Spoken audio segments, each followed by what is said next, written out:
Hey, Real Nerds listeners, your favorite host Ryan here to remind you that social media is great.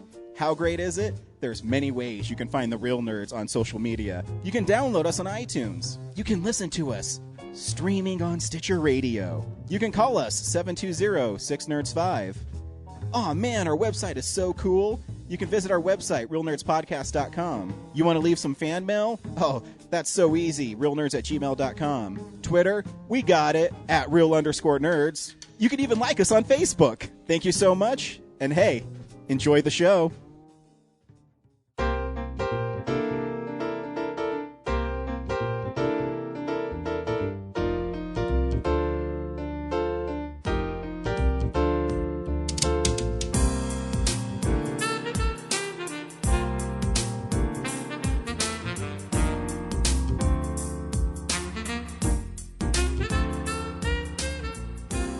Welcome to Real Nerds at Denver Comic-Con 2015. We hope you enjoy the following interview. Are you ready? I'm ready. Are you ready? You look at this. I see the face. The face is ready. Oh, see, I'm making you nervous. No, I was doing that the whole interview, the last one. I know, Brad's looking at you like he knows. I talk with my hands, and so I'm just like, psh, psh, I'm doing the whole interview like this. Okay. Welcome to Real Welcome to Real Nerds Podcast at Denver Comic-Con. We are with our very own Sarah Sloan. Sarah Sloan, welcome to Real Nerds Podcast. My name's up there if you forgot it. Oh, right.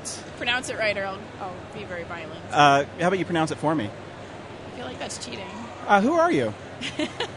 I'm Risa Scott. Risa Scott, welcome on to Real Nerds Podcast. How's it going? Oh, I'm good. I'm watching myself on the TV right behind me. I know, it's really narcissistic. I mean, we have totally you narcissistic. sitting here with a huge poster of yourself. I know. And with you on the TV screen. Yep. Does that feel good, or are you self-conscious right now? No, it feels good.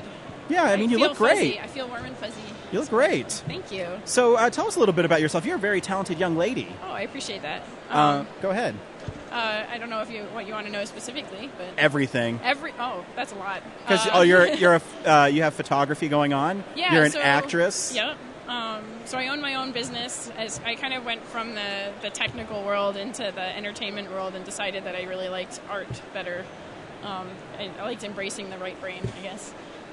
So I started my own business in web design and photography, and that kind of supports me as I do acting, modeling, and stunt coordination. The stunt coordination is more of an indie film thing, so I just like being involved on smaller projects and being part of the community. So even on Jean-Claude Van Damme's Damn Band, I did the fight choreography, a lot of the fall stuff. And that's good, because Brad's done it in some of his other things, and it was horrible. And in Van Damme, it was pretty good. I didn't want to say anything to him, but when we came on board, I was kind of like, hey, so, I can do fight choreography. Yeah, you said it in a way, it's like, hey, I can do a fight choreography. If you want. Yeah. Like, I'm not, oh, he's sitting right there. It's all right. So what was it like working with Brad? He's looking right at me, so I'm going to say it's a completely awesome experience. No, he can't hear anything, so be completely honest. It's a completely awesome experience. Very cool. No, seriously, like, I worked with him on a couple other things, but this film, it was like, I don't think we knew each other all that well when I got on board with it, and then just, by the end, we're like really good friends, and we worked with each other on photography projects and all sorts of other stuff, because, I don't know, just in terms of ideas and concepts and, like, creating a really good collaborative environment and everybody's just having fun and doing what they love to do. I mean, it doesn't get much better than that, so. Did, at any time, did you want to choke him out for his directing style? No, not at all. I think he needs to voice his ideas with confidence sometimes, because he has really good ideas and he has to not think that they're secondary to anybody else. He has to grab his ideas by the balls. Exactly. And just do it. Run with them. Remember that he's the director. And then how are you as an actor? When I work with him, I'm a pain in the ass because I change. I change dialogue. I've actually constantly. seen the series. Yeah. Oh yeah. He writes suggestions for me because I change his dialogue. Do you just give the page the finger? Pretty much. Okay. I get the basic idea and then I change it. Do you follow what he writes? Usually I find that they're good ideas, but and I think it speaks the. Jean-Claude Van Damme's Damn Band speaks for itself in terms of, like, sometimes just going with the flow of things, then improvising. He's really good with improvising, and, like, the quote, the favorite quote of the movie is actually a line I improv'd in the moment. I know. So I mean, considering that, I mean, the whole thing was set up in a way that it promotes the idea that you're in the scene enough and you're in the characters enough where you want to improv, you want to add to this, you want to like add like a little bit of more, like not that it needs to be, you need to add more, but you're just like in the flow of it, and so stuff just comes out. And what it's great is when a take like that happens, when you're like, oh, I totally went off script, and everybody's like, no, that was fucking awesome. Like, do you want me to tell you my favorite improv moment ever working with Brad? And I'm glad you brought this up because he said this to me about you. Oh. We a long time ago we made this thing called Invasion of the Twilights, and Okay. I was cast as the bad guy. And I fell out of the elevator, and I said, "You'll take your Exorbitron," or something along the lines of... Something ridiculous. Yeah, something ridiculous. And Brad came out from his camera, and he's like, fucking cut, dude. That was stupid. It's off script, and blah, blah. Then he cut it together, and it was like the tagline of the poster. And so Brad was willing to admit that it was funny. And that's, I was just getting a round way that, he's very collaborative. Oh, yeah. And he's always down with it. So when you get in a project like Jean-Claude Van Damme's Damn Van, did you get it right away, or were you trusting Brad that he would make you look good in it? I think it's a little bit more of the latter. Like, I saw who was involved, and I read the script, and I was like, the script is hilarious, but I have no idea if this is just going to come out shitty. Like, you just don't know. No, I agree. You know? And I think it was just kind of one of those things you launch into because everybody involved is so cool. Like, I was friends with Cougar, and I know Eileen from the EFP projects, and Brad from kind of some of the stuff he'd done shown at EFPs, and just like everybody who ended up being involved, it ended up being like this cool dream team. And I was like, the further we got along into it, the more we realized how much we loved it. So it goes from loving the script and not knowing how it was going to come out to like we kept adding little things that just made it more awesome. And I think by the end of it, it was like it's almost not that we didn't care how the final film came out, but we just had so much fun making it that was the experience we'll remember, not necessarily like the finished product. We'll remember that experience of filming the whole thing. I mean, there's even little stuff that happened that nobody knows about that like made the experience. Like, I'm just watching on the TV behind you, and there's a scene where we're walking into the hockey stadium, quote unquote, and you can't tell, but I'm limping because right before we had to film those scenes, I was out in LA and I was hiking around and I sprained my knee. And like I come back and I'm like crying and I'm like, I'm so sorry, Brad. I sprained my knee. I can barely walk, and he wants me to do all these action scenes. And so we actually had to figure it into the fight choreography with the cyborg because it's funny. He was like, worried. He was worried about that. He's going, my star is hurt. I don't know what I'm going to do. It's funny you say that, too, because he was telling me the ideas of this movie. Yeah. And I'm like, dude, this sounds fucking stupid. What are you making? And he ended up pulling it off, and I think he was kind of not showing all his cards, because I think he wanted people to go into it a little shocked. And I think that's the point of it, is like, people see the title and the poster and it's a little ridiculous, and then you go to watch it and it's like the green screen isn't perfectly done, and like obviously the van explosion at the end is totally ridiculous, but it adds to like the film. Actually the first premiere we had, it wasn't even done, like some of the special effects hadn't been done yet. It's great. But people were like, by the end they're like, I loved it so much, and it just added that like there was still green in the window when he kicked the baby out. Like I told him, it's like, are you going to change that? Because it got such a great reaction at the audience, and he said he was going to make it better, but it was lots of fun. And that's the point, is that it was just so much fun, and I think people could tell in the acting that, like, we put, like, Cougar and I, and I know Adam did, like, just put, like, everything into our characters. Like, we love these characters, and that speaks to the script, and that speaks to, like, the production side of it, and, like, creating a story that has characters that we all give a crap about, There's guys walking behind you and staring at you, and it's creeping me out. If I keep on looking that way... there? No, they left, but it was weird. Should so I do that's all why sorts of sexy poses? You should. So if it... Make sure, that's why I keep on like looking behind you. I'm like, what are those guys doing? Brad's giving me this look like, stop that. I won't let anyone else hire me, Brad. Never. I said I won't let anyone else hire me. That's awesome. I got like, what do they call it? Monopoly? No, like they have a studio, like actors. A contract player? Exclusive rights. All right, we're not there yet. I haven't signed anything. Yeah. She's not there yet, bro. All right? After the stuff she's been telling me about I bought you that tea. Drink that tea. Oh, wait till you hear this interview, dude. It's scandalous. It's scandalous. Or what else you got for me? Bring it on. So what are you working on right now? Well, right now I'm wearing this badass costume for a comic called Cece, and they're looking to make a feature film. So I'm kind of promoting that. I know, where's your and, scepter? I don't see it. Yeah, lying around. it's right over there on the window. Nice. You know, it looks like the Raiders of the Lost Ark one where he I keep getting mixed references from people. They're saying that. They're saying Stargate, and then something like, is that an Egyptian symbol? And I'm like, because I look like an expert on Egyptian symbols. I don't fucking know. Maybe you are. You just don't know it yet. Yeah. It'll dawn on me one day. just hit you. Oh, I know Kung Fu, but it's with Egyptian symbols. I want to see that. So we'll put it in a film one day. How many? This is the worst part of the film. No, it's awesome. How many days did it take you to film that? It's a fight scene, by the way. 2 days. I'm taking direction here. Yeah, you're taking direction from Brad. It's just the worst line in the movie, by the way. I have both the best and worst line in the movie. With the plug side. So do you when you watch yourself, do you not like what you see on screen? I like it. Yeah? Yeah, I don't mind. I got over that a long time ago. I don't know. Every once in a while when I watch it, I hate how I deliver lines, and it irks me. I mean, I think good direction helps with that a lot. But the other thing is, if somebody knows how to shoot and how to make you look good, it always will. You'll like what you see. Yeah. When you're in a shitty film, you'll know right away. You're like, oh, I look like ass. Well, yeah. The funny thing is everybody else would like it, but when I hear it, I hear it in myself. Oh, that was not a good delivery at all. But as long as everybody else, I do hear it in myself when I say a line I don't like that one. But it was I didn't like the line to begin with, and coupled with the prong end of the plug going into the water, it was like, oh, really? Yeah, it's all right. It doesn't matter. It's funny. It is funny. It's meant to be silly, right? It's silly.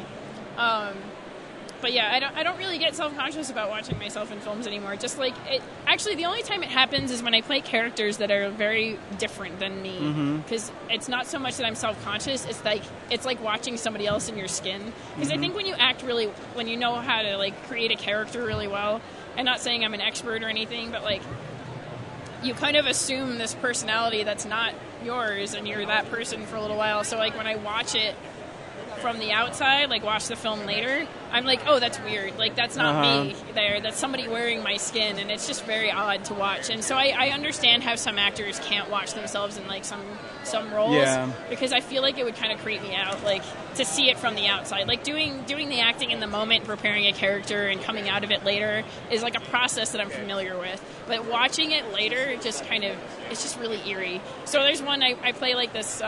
It was a short I did for the Colorado Film School, and I play this drunk college student who goes into her professor's apartment and tries to seduce him, but his wife's there in bed, and she jumps in bed and all this stuff, but she's drunk and high, and I got really good feedback from that film. Oh my god, were you really drunk for that? And I was like, no, I wouldn't do that. Method acting, But watching that film was really hard because she's just not she has a very different set of morals than I do, and she's just ugh, So how would you describe your personality then? Currently? My actual personality? Your actual personality. Whimsical adventurer. So when you have to go to dark places, it's more uncomfortable for you? It's not uncomfortable in the process, because I have a process, but it's uncomfortable to watch it later. Gotcha. My face on that character, Because it's not you. Because it's not me. But that's it. And if anything, that's the most convincing part. Because if I get creeped out, then I'm like, well, I know I did something right. If you don't like yourself in a character you're doing, I guess you did pretty well. There are characters like Sarah Sloan. I love that character, So being her, I watch it and I'm like, hey, that's kind of badass. Yeah, I just get to be a badass, and there's a lot more. I have a lot more in common with her, but there's other characters that I don't, and I have nothing in common with, and that's the ones that are really weird. So where can we find you online? You can find me several places. My main site is risascott.com, just RISASCOTT.com. And then if you just tack on model at the end, risascottmodel.com, you get all my modeling stuff, because I'm a freelance model, work around the country. Very cool. And if you hear that, boys, you can, check out our modeling stuff. Thanks. Can you not just, girls like us. Girls too. That's fine. We're all inclusive here. And agents. And agents. People want to hire me. People want to hire you. Exactly. You can find her there. I also have Facebook. I have an actor Facebook page that's just with my name, and an Instagram, which is Risa Scott. So, if anybody's curious about my photography, I do kind of dark concept photography. It's very cool, though. It is. Oh, you've seen it? I have. Oh, great. Yeah, because I collaborate a lot with Brad on those. Yeah, I guess I should specify. I don't stalk you. Brad collaborates with you, Brad and so stalks me and shows you. Yeah, so Brad stalks you, and I see what he's putting up. Actually, my phone background is one of the ones that we worked on together, so I can show you that real quick. You've probably seen it, but there you go. Yes, I have. That's a very, very cool one. That was shot in two cities and put together. Did you guys do one with the train, right? That train one was really cool. He actually did the train one, and then he sent it to me, and he's like, is this shitty? And I just made a couple of suggestions, and that was it. So I don't know if that was much of a collaboration as his work, that we just give each other feedback. So hey, you got to be yin to yangs, right? Yeah, and like, what's great is like neither one of us takes offense, which is nice. I think that's a good... You know, when you get in this profession, you have to have thick skin because... Yeah, it's not even about having thick skin because I know he's not competing with me. You know, I think there's a lot of that sense of like some people, especially in the acting community, I know there's like some people have that vibe, like they just feel like they're competing with you. So if they do say something, it's kind of like laced with this like, oh, but I could do it better or something like that. Yeah. And I'm just like, there's no need for that. Like, you know, what is what is. Like, I got this role, you got that role. Like, it's cool. You do with that role what you're going to do. I would have done something completely different, but only because it's me, not because it's better, if that makes sense. Yeah, what a great actress to work with. Listen to her out there, agents and people who want to hire people to be a stunt coordinator. Oh, I do love doing that. That's awesome. Yeah, and here's the thing is, you know, if they need, you know, I don't know how to say this and not offend you, but get past a normal stunt-looking person because you're not like the buff, very, very nice-looking. I got good biceps. I know, I said very nice-looking, but you're not the traditional stunt person, I would say. Yeah, no, I have a face, and that's why when I created my reels, I actually have an acting stunt reel. It's not just a stunt reel because like I kind of want to do like stunts where you can see my face. You know. See, you said it better than I did. I was just trying to say that, you know, you're an unconventional stunt person. That's why they put me in front person. of the camera. Exactly. Actually, you're in front of the camera a lot, too. But usually it's just hearing my voice because I'm not either. That's good, though. You have a voice for this. I don't. I just have, like, that high-pitched... No, you sound great. Really? Can you hear Sounds yourself? good? Yeah. Maybe I should look into voiceover. You have lots of confidence in your delivery and your answers, and you're fun and charming. I'm going to start blushing in a second. And you're on TV, and you have a movie poster. Yeah. Well, thank you. Thanks for stopping by. Yeah, and as far as the stunt coordination goes, there's like one other project that just came out called Mount Mohill that's hitting the festival circuit right now. Yeah. And I was really proud of the stunt coordination on that. I got to rigging an 11-year-old up in a tree. Hey. And, there's a bear in it. I heard about that. I think they were on our show last year. Oh, yeah, probably, because Alex Rhodes Wilmere is on that one. I mean, we have these interviews that we did last year that I haven't heard in a year because someone hasn't posted them online. I heard about that. There's a queue. So I'm kind of just waiting for this to go on an archive pile. It will, and, you know, you'll never hear it again, so you can probably say whatever you want. Fiddlesticks. And scene. Where's the applause? Why are people not throwing roses? They're being very nice and respectful of the interview process. I feel like we're in a bubble here. Like, I know, it's right? Kind of like and nobody can see us. But it's weird. Yeah, but it's weird. You can't see behind you, but they're all like staring at. Like I said, it's probably why it's this very revealing costume I'm wearing. Well, I keep on looking up because it's like it creeps me out. But you're handling it very well. You act like my big brother and be like, "What I know. Are you looking at? What are you looking at? What are you looking at? Hey, move it or lose it, pal. We ain't got time for that over here." Thanks for stopping by. Yeah, no problem. And thanks for letting me ramble on about myself. No, we love hearing from you. I've wanted to talk to you for a long time because, you know, you've been so involved with Brad in his stuff, but Brad's been busy and he's like really bad at describing what he does. So I needed someone to clarify. He's good at handing out my business cards, apparently. Yeah. He's like your agent and you didn't even know it. Oh, right. I hand out his cards too, though. Yeah. But every time I get him business, he's just like, you realize you just added to the pile because we both are crazy busy, and it's just like every time we recommend each other for something, it's like you kind of feel bad at the same time. I'm like, I'm going to recommend you for this gig, but I know you're crazy busy, so I'm sorry at the same time. You're welcome. I'm sorry. Oh, you're welcome. Sorry. Enjoy. Yeah. But I guess we both know we do good work, so it's easy to recommend each other. So. Thank you for stopping by. Thank you. Yeah. High five. High five. Have a nice day. Thank you for listening to this exclusive Real Nerds interview at Denver Comic Con 2015, and we'll see you next year.